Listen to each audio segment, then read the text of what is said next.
à tous, merci de nous rester fidèles. Tout de suite le sommaire de votre journal. Après 70 ans de règne, la reine Elisabeth II d'Angleterre a rendu l'âme hier. Son fils aîné lui succède. Il devient le roi Charles III. Sa Majesté le roi Mohamed VI lui a adressé un message de condoléances. Le souverain souligne que le Maroc a perdu une grande amie qui tenait à renforcer l'amitié de longue date entre les deux royaumes. Nous suivrons un retour historique sur cette amitié séculaire.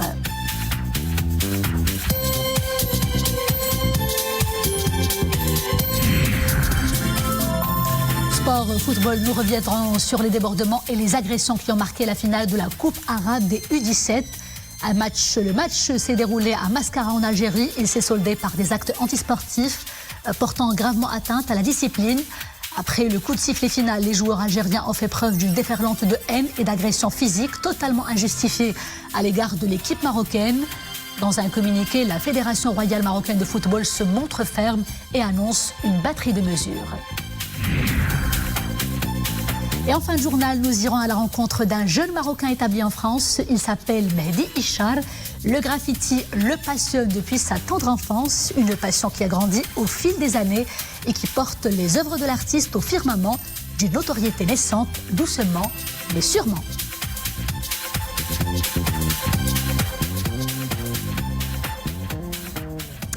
Bonsoir. Vague de tristesse et d'émotion au Royaume-Uni et dans le monde entier.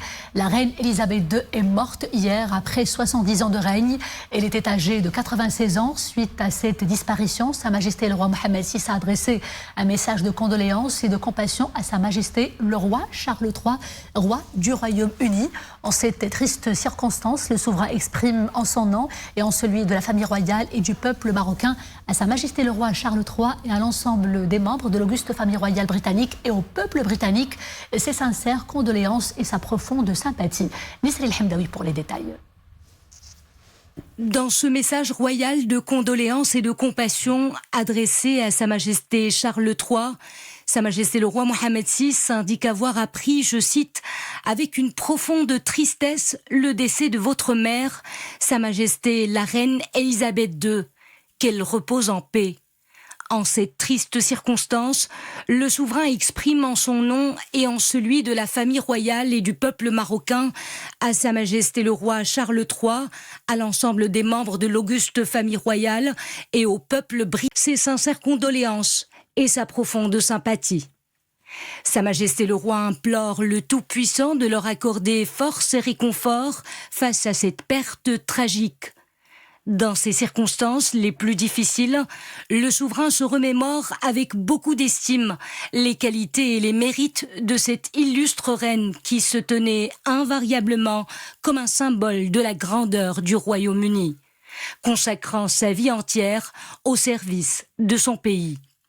Sous le règne de cette monarque exceptionnelle, le Royaume-Uni a réalisé beaucoup de progrès et prospérité et acquis une grande stature aussi bien sur le plan régional qu'international, écrit Sa Majesté le roi dans ce message.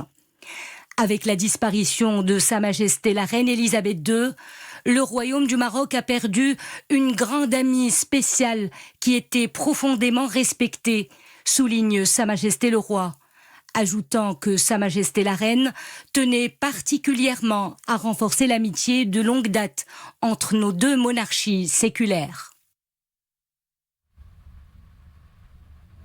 Le Maroc et le Royaume-Uni, deux pays millénaires qui entretiennent depuis près de 8 siècles une amitié inscrite dans la pérennité et des liens historiques pétris dans le respect et l'estime mutuelle, de fortes relations stratégiques désormais tournées vers l'avenir et appelées à se raffermir.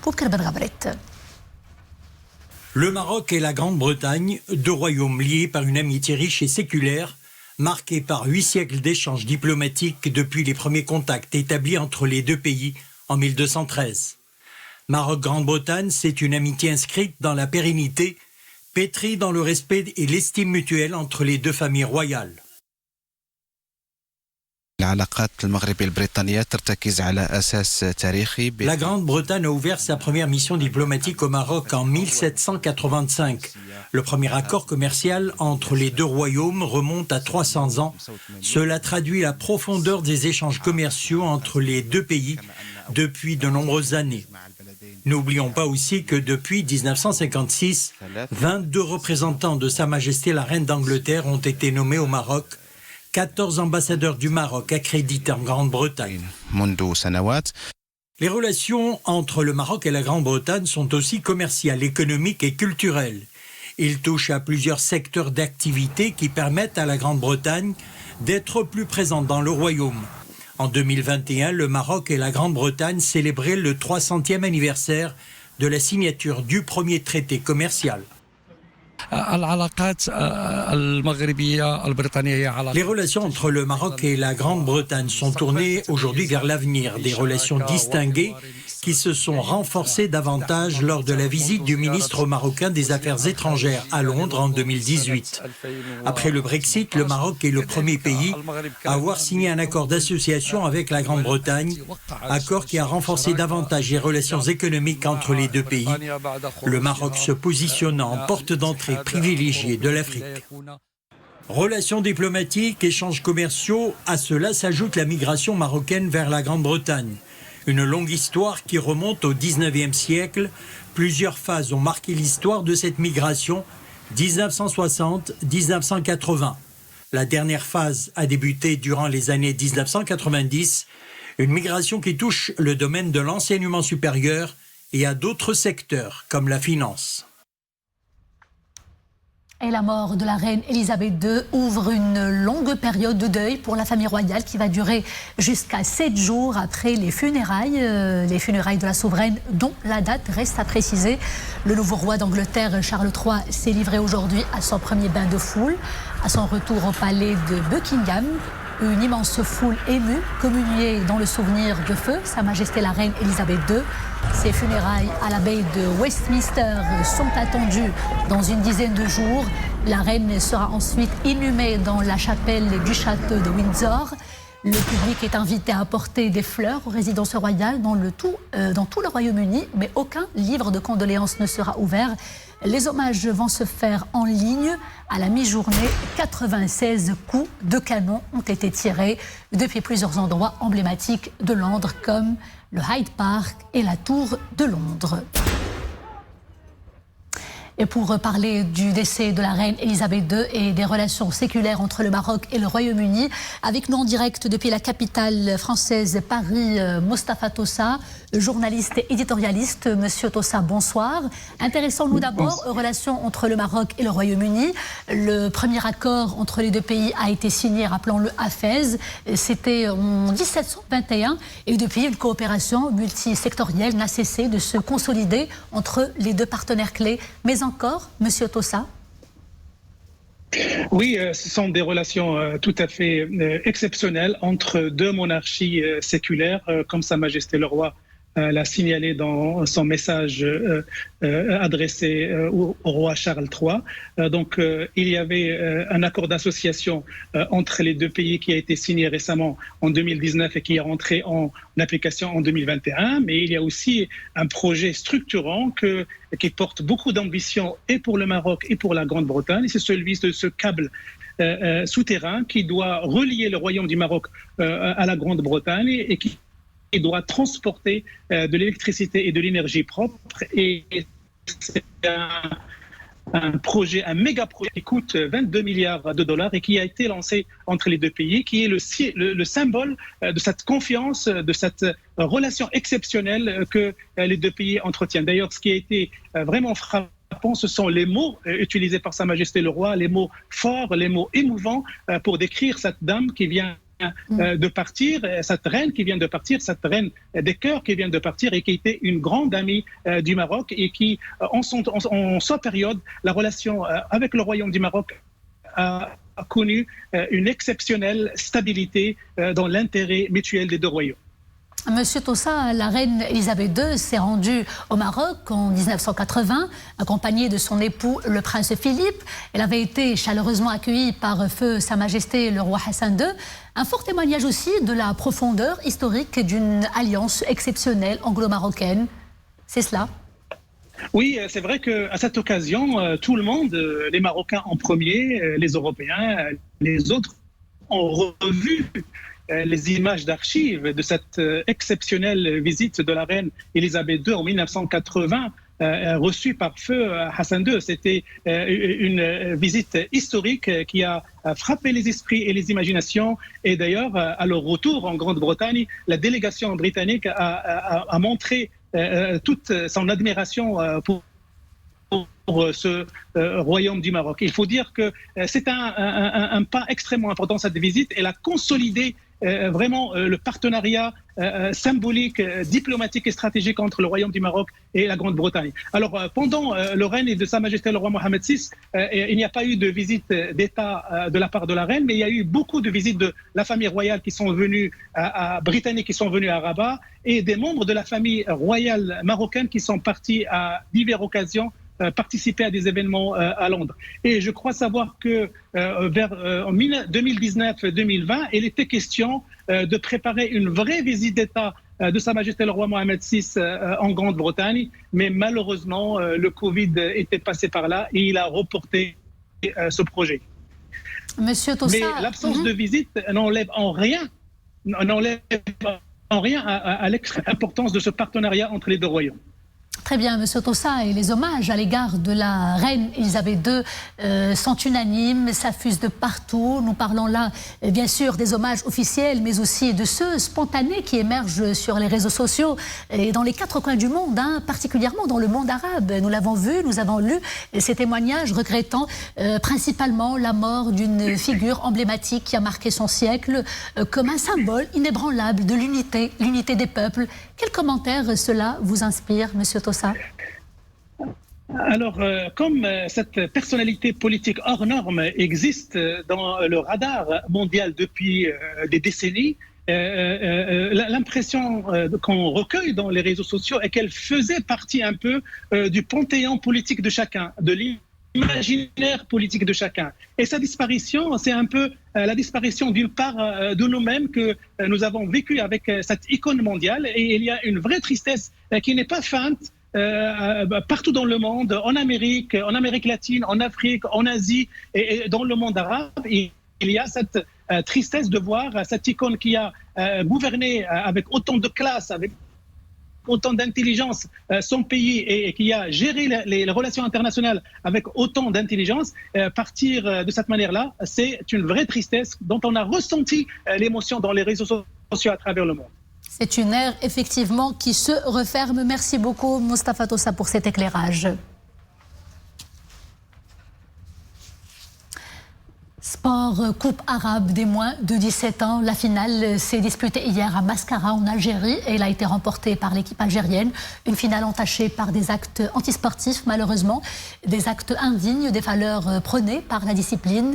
Les lionceaux de l'Atlas ont été victimes de plusieurs attaques de leurs homologues algériens. La réaction de la Fédération royale marocaine de football ne s'est pas fait attendre. La fédération condamne fermement, je cite, ces agressions barbares. Elle a également adressé une lettre à l'Union arabe de la discipline pour exprimer son indignation suite à ces actes brutaux des joueurs algériens et du public qui a aussi violemment envahi le terrain.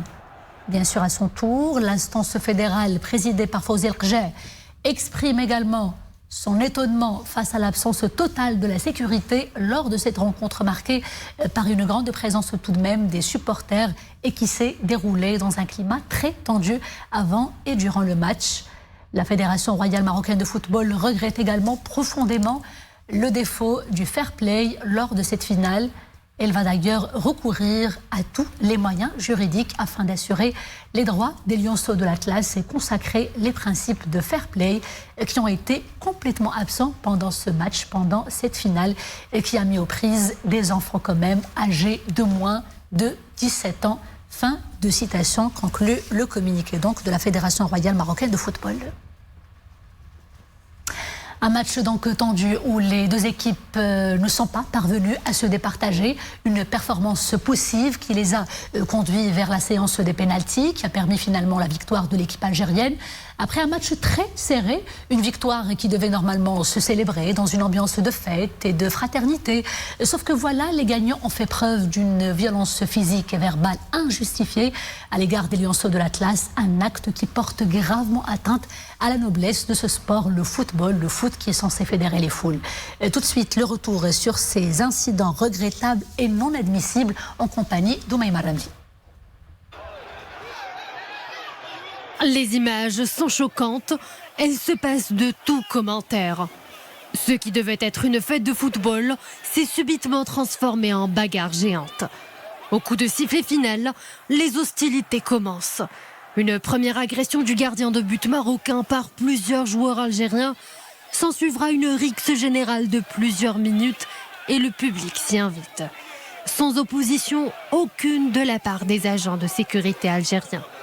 Un comportement antisportif d'une rare brutalité condamné par la rue marocaine.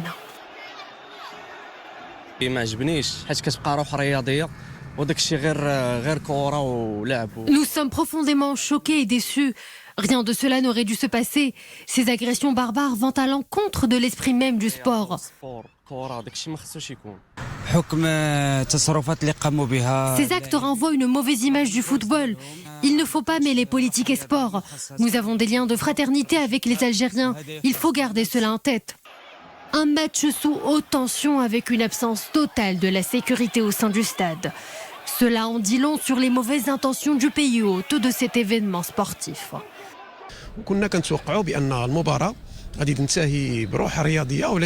Nous avons suivi avec stupéfaction les actes brutaux des joueurs algériens et du public qui ont envahi le terrain. Cette rencontre était marquée par une grande présence des supporters et elle s'est déroulée dans un climat tendu. La sécurité devait être renforcée pour un tel événement pour éviter ce genre de débordement qui entache l'image des compétitions arabes. Une brutalité qui ne restera certainement pas impunie. La Fédération royale marocaine de football va recourir à tous les moyens juridiques pour assurer les droits des Lionceaux de l'Atlas. Un mot d'athlétisme et cette bonne nouvelle pour le Maroc. Notre compatriote Sofia El Bakkali a remporté l'épreuve du 3000 mètres steeple au Meeting international de Zurich, en Suisse. Une compétition prestigieuse comptant pour la Diamond League. El Bakkali a battu l'Éthiopien Jeanette Whale et le Kenyan Abraham Kibwot. Félicitations à notre champion. Et nous vous proposons à présent le portrait de Mehdi Ishar, qui fait partie de ces artistes qui brillent de mille feux à l'étranger. Le jeune Ishar représente remarquablement le Maroc en France, le graffiti et son dada. Et ses œuvres sont d'ailleurs un condensé où les formes caressent les couleurs, avec une liberté et une modernité propres à son époque. Adna El Herres, Maryam Benzkri, Zakaria Mokin Billah et Boubkar Ben Khabret. Salut les gens. Des bombes aérosols, des palettes de couleurs variées, une bonne dose d'inspiration. C'est tout ce dont a besoin le Mehdi Ishar pour donner libre cours à une créativité dans l'air du temps.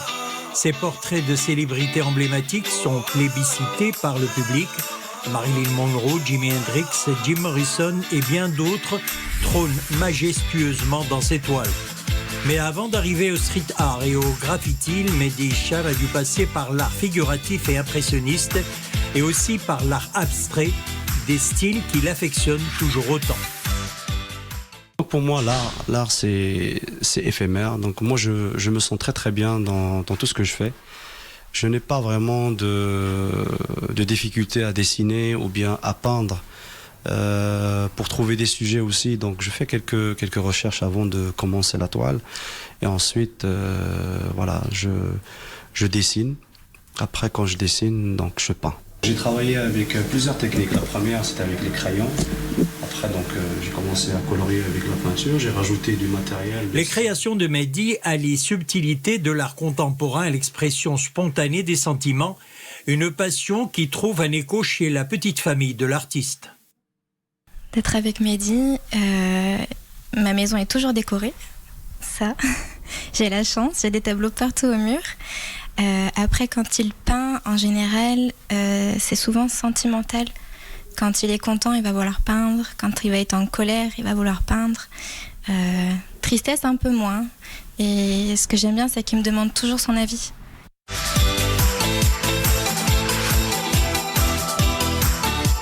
Une imagination sans limite, des traits précis et un choix chromatique raffiné. Mehdi Ishar veut faire communier fond et forme dans tous les aspects de son travail. Il dépasse le cadre restreint des supports classiques pour s'ouvrir sur de nouveaux murs, meubles ou même des voitures entièrement peintes par lui. Mehdi nous avait fait la promesse de décorer notre véhicule et c'est chose faite. Le résultat est là. Tout le monde apprécie. Après une formation en arts plastiques au lycée Les Orangers de Rabat, Mehdi Ishar s'installe en Bretagne, en France. Comptant à son actif plusieurs expositions au Maroc et à l'étranger, ses toiles rencontrent un franc succès, des œuvres dans lesquelles il se fait le chantre d'une certaine modernité plastique. Et c'est la fin de ce journal. Merci d'avoir été des nôtres. Je vous dis à demain, toujours avec grand plaisir. D'ici là, portez-vous bien.